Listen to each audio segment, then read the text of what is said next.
All right, guys, today we're going to be talking about your first homework assignment, review 1 at solving equations. Now, these, in all of our homework assignments kind of have two purposes. First of all, we want you to have some examples of what you've learned that you can use to look at and compare to the homework problems and use that information to help you solve, right? That's kind of the point of notes and the lessons that we do in class.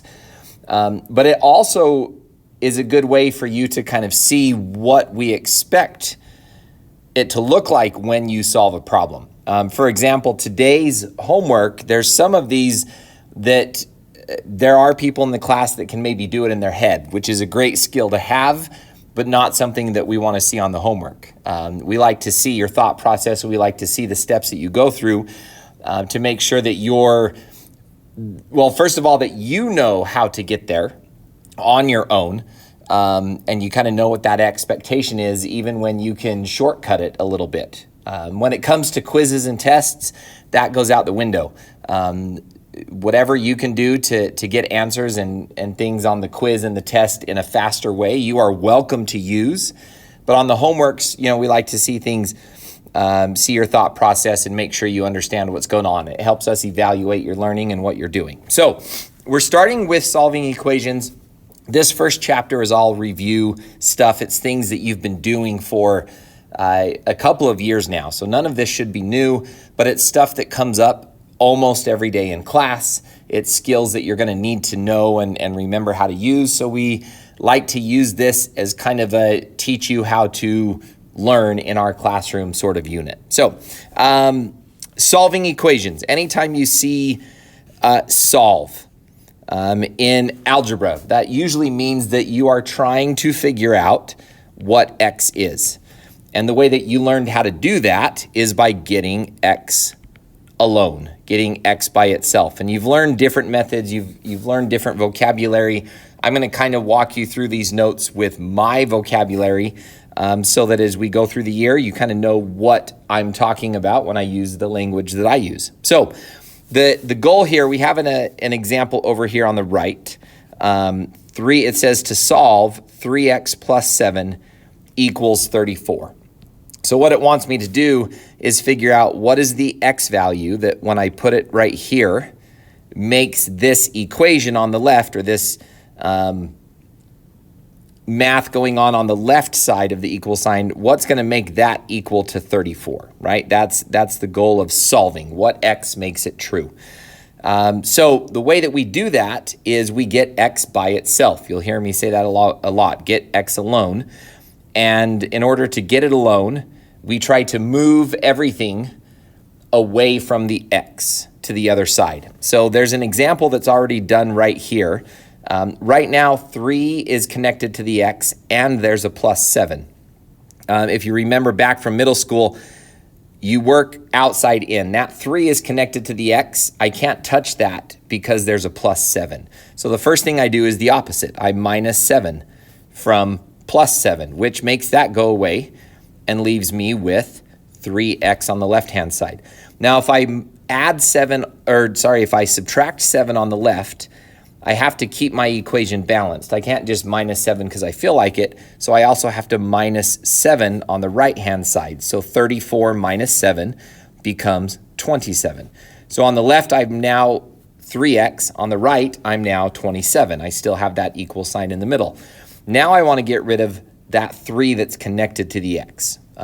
When a number and a letter are side by side, that means they're being multiplied together. So that 3 is being multiplied by x. The opposite of that, to get rid of the 3, I'm going to divide by 3. Because 3 divided by 3 makes it go away and leaves me with just 1x. Now, because I did it on the left, I have to divide by 3 on the right. 27 divided by 3 leaves me with 9.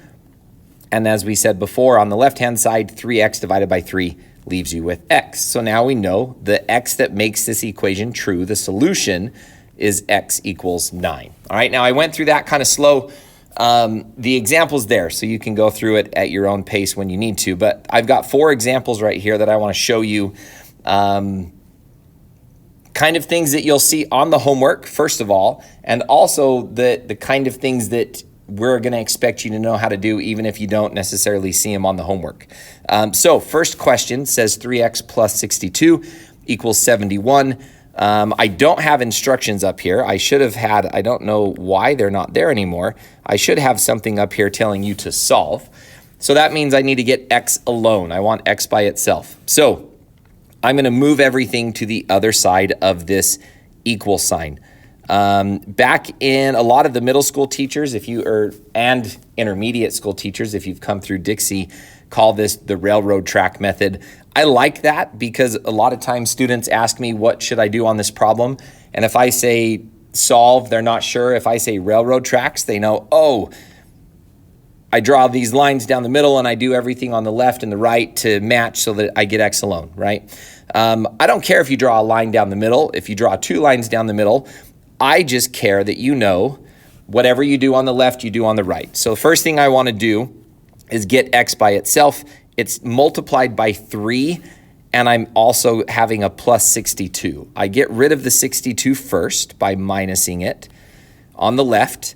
That leaves me with 3x on the left, which equals, because I minus 62 on the left, I minus 62 on the right. 71 minus 62 is 9.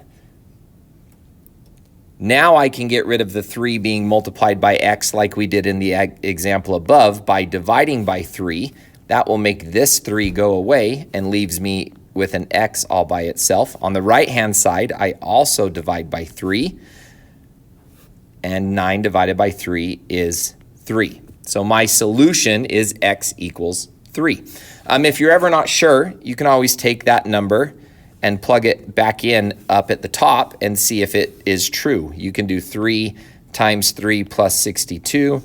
That's 9 plus 62, which is 71. That is what I wanted to end up with, so my answer is probably correct.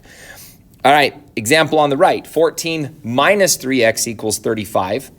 I'm still solving, so that means I want to do something to the left and the right to get x alone. So I'm going to draw my line down the middle. Maybe we'll do it intermediate way, do the railroad tracks, draw 2 lines, so we know that's an option still. Now there's a couple of ways that you can do this depending on how you like to work with negatives and such. I'm not really afraid of this negative 3x. That negative doesn't scare me, so I don't worry about it too much. That negative 3 is being multiplied by x just like 3 was getting multiplied by x on this side. Those are almost the same thing, just one's a negative, one's a positive. So first thing I want to do is get rid of this 14. And the way that I'm going to do it, it's a positive 14 just hanging out by itself. So I minus 14 on the left to make that go away. I minus 14 on the right. That leaves me with a negative 3x on the left is equal to 35 minus 14 is 21 on the right. Now I've got this negative 3 to get rid of. And the common mistake would be to add 3.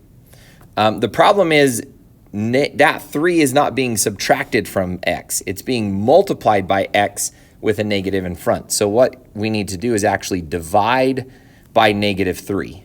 And that will make the multiply go away and leave me with just a plain x. So on the right-hand side, I also need to divide by negative 3. 21 divided by negative 3. Well, 21 divided by 3 is 7, but 21 divided by negative 3 is negative 7, because when I divide a positive by a negative, I get a negative. See all these review concepts coming back like you'd never see them again.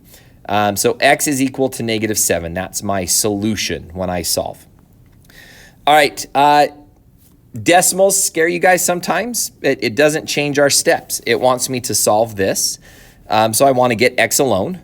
That decimal 0.5 is being multiplied by x, so I can't touch it until I add 6 to both sides. So I'm left with 0.5x, because when I add 6, that goes away. Negative 10 plus 6 is negative 4. So 0.5x equals negative 4. That 0.5 again is being multiplied by x, so I'm going to divide by 0.5, which will make that go away, leave me with x, but that also means I have to divide by 0.5 on the right-hand side. Now, when you divide by a decimal, if you go back to intermediate school, which is a long time ago, usually you get bigger, right? If you divide by a number less than 1, you get bigger because I'm taking -4, I'm dividing it into groups of a half. -4 divided by halves, divided by 0.5s, is -8, which feels weird because your number gets bigger. That's okay. So x is equal to -8. All right, last example on this first section, then we'll move over to the other one. It'll go a little bit quicker. This example is not on the homework. You're not going to see these on the homework, but the ACT loves these questions. We're going to be doing things throughout the year where this might come up, and I just want to remind you, what do you do if there's a whole bunch of different letters, not just one letter X, right? And that all depends on which letter you're solving for. If it wants me to solve and there's more than one letter, it has to tell me which one. So let's say it wants me to solve for T. That means I'm going to do the same thing, but instead of getting X alone, I'm going to get T alone. Well, T right now is connected to the R, and then I'm adding 4XY to it. The nice thing about the letters is this 4XY is all connected together and has nothing to do with the T, so I can leave that all connected together, and I can just minus 4XY on both sides to make this whole thing go away. So I'm going to minus 4XY over here. That leaves me with RT on the left is equal to Z minus 4XY on the right. I don't know what X and Y and Z are, so I can't actually minus them algebraically, but I can do it visually, right? I can show the minus 4XY even if I can't actually compute what that comes out to be. Now I'm looking to get T alone, which is being multiplied by R. So if I divide by R, that's going to get rid of it. And I'm left with T equals, I've got to divide by R on this side. And the way I like to do that is not by using the divide sign. I like to make it a fraction because whatever's on the right-hand side, Z minus 4XY, that entire thing has to get divided by R. And it looks so much cleaner if I just divide it by R using a fraction notation. I like that way better than something like Z minus 4XY parenthesis divide by R. That drives me crazy. I like the fraction. So those problems are what you're going to see on the first page of the homework. So the first page of the homework, first side, looks like this. They're gonna be problems that usually only have one letter, and in this case, there's only going to be one of them on one side or the other. All right. Now the second part of this lesson is what do you do if there is more than one X? In the notes, it calls that seeing double. So if you look at this example over here on the other page of the homework, it says to solve, but there's an 8x plus 2 equals a 3x minus 18. So you've got x's on both sides. Now, if you look at the notes, it says sometimes a variable appears more than once. Variables are letters, right? X, Y, Z. If the variables are on both sides, we want you to combine like terms before you solve, which is all part of the process of solving anyway. But what that is saying, what it means by combining like terms is if they were both on the same side, I could just add them together. But if they're on opposite sides, which is what's happening right now, notice the 8x is on the left of the equal, the 3x is on the right. It tells me we're going to move one variable to the other side. Well, that sounds a little bit intimidating, but we've been doing it already. Just instead of only getting rid of this 3 and leaving that x by itself, I want to move the entire 3x's to the other side with the 8x's. So that's why in this example, it minuses 3x on the right and it minuses 3x on the left. So that makes this 3x go away.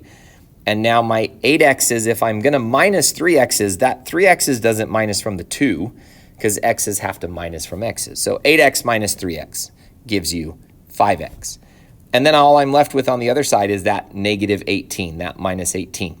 Now it's just like anything else we've done. I've got 5x plus 2, so I minus 2 on the left, minus 2 on the right. It makes it go away on the left.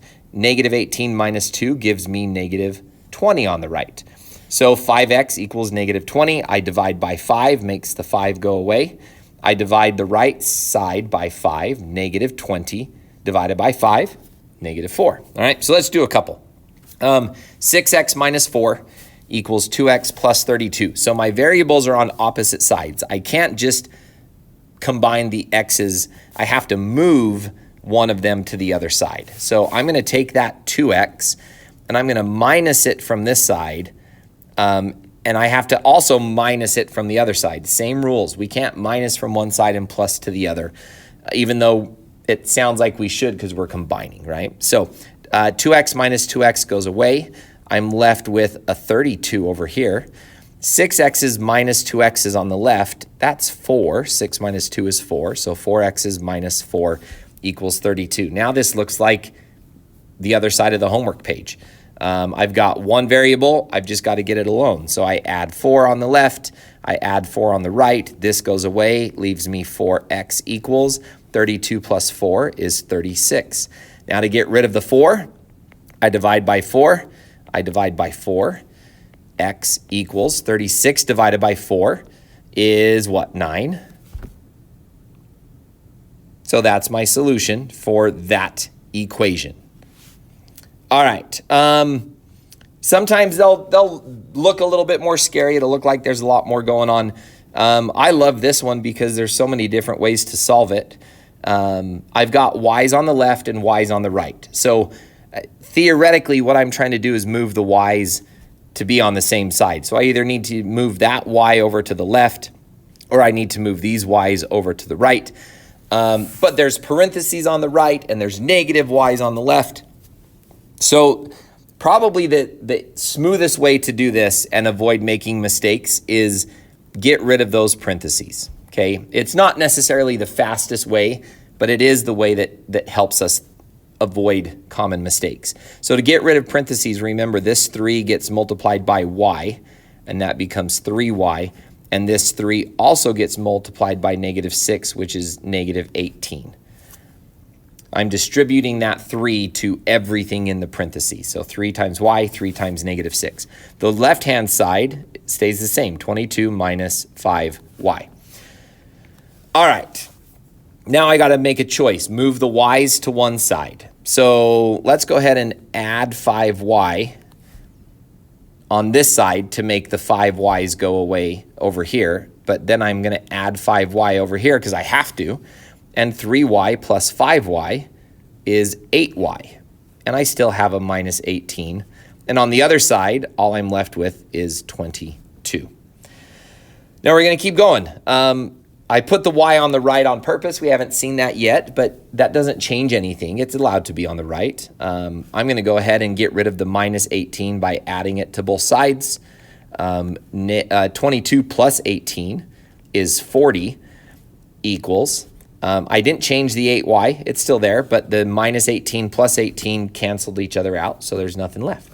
To get rid of the 8, that's being multiplied, so I got to divide by 8. Both sides. 40 divided by 8 is 5. 8y divided by 8 is y. That was the whole point of dividing by 8, right? So y equals 5. That's what makes this equation true, all right? All right, where are we at? Just one more problem. Okay. Again, fractions. At this point, you should be a lot more comfortable with them than you were back in elementary school. But for some reason, they always... I think your elementary teachers were afraid of them, and it just kind of carried over. They were afraid, you were afraid, but hopefully you get better and better and more comfortable with them. In this case, on the left-hand side, I've got 3x minus 7. On the right-hand side, I've got 6x plus 8, and that entire top part is being divided by 4. Remember that the fraction bar also means divide. So if I were trying to get x's alone, on the right-hand side, kind of like up here, we had the 3 stuck in front of the parenthesis and it was hard to really see what to do. The fraction bar also kind of makes it hard to see what to do. So what I like to do first is get rid of that divide by 4. The opposite of dividing by 4 is multiplying by 4, because that will make this entire fraction bar go away. That'll cancel out and leave me with 6x plus 8, okay? Now, when I multiply the left by 4, I've got to be careful because I am multiplying the entire thing. So I can't just do 4 times 3 or 4 times negative 7. I'm doing 4 times 3x minus 7, the entire left side. So that 4 gets multiplied by the 3x and it gets multiplied by the negative 7. We distribute, so 12x minus 28. I know I'm starting to go a little bit fast, but you guys are getting better at this and remembering better, I hope. At least I'm assuming that's what's going on your end. X is on both sides. I want to get them together, so I'm going to minus 6x from this side to make them go away, which means I have to minus 6x from the left side. 12x minus 6x is 6x. I still have a minus 28. And on the right side, I'm left with what? Just an 8 all by itself. So let's add 28 to both sides to get rid of the minus 28. So add 28. 6x is equal to 36. I lost my line there. That's okay. 6 times x, the opposite is dividing by 6. Divide by 6. That makes it go away. X equals 36 divided by 6 is 6. So the x value that makes this big, ugly equation true is when x is equal to 6. And you notice I've been putting check marks at the end. That's my way of showing that I'm done. That's the final summation of all the work that I've done, okay? If you like to circle your answer, great. If you like to put a box around it, great. I don't really care how you mark it as long as I can tell that's how you finished and that's when you're done. I do it with a check mark. It's just the way I do things. So as far as the homework goes, you've got 2 sides of the worksheet. There's about 10, no, I lied. There's 11 problems on the front, 10 problems on the back. The front side are all problems with one value of x. The second page, most of them have 2 values of x to do. So don't let number 2 throw you off. Number 2 is a lot different than the problems we did up above because the x's are on the same side. So careful with number 2, pay attention to that. You don't have to move the x's to the other side. You just have to add them together because they're already on the same side. Little bit different about my class. When you're done with the homework, I do not want you to give me your paper. I will lose it. I don't like to keep track of your paper, nor will I remember to. So the way I have you turn in your homework is you take a picture of the work that you did and you submit it on Canvas. You'll see this homework page on Canvas as an assignment. You click on the assignment. There's a submit button. Click submit, upload the picture, submit it that way. I like it that way a lot better because then you have access to your homework and your notes and everything that you need to study for the quiz. You're not hoping or relying on me to get it back to you so that you can study in the future. And if you don't care to study and you want to throw it away, then you throw it away. It's your work. It's yours to keep track of and take care of. So good luck. Let me know if you need help, and we'll see you next time.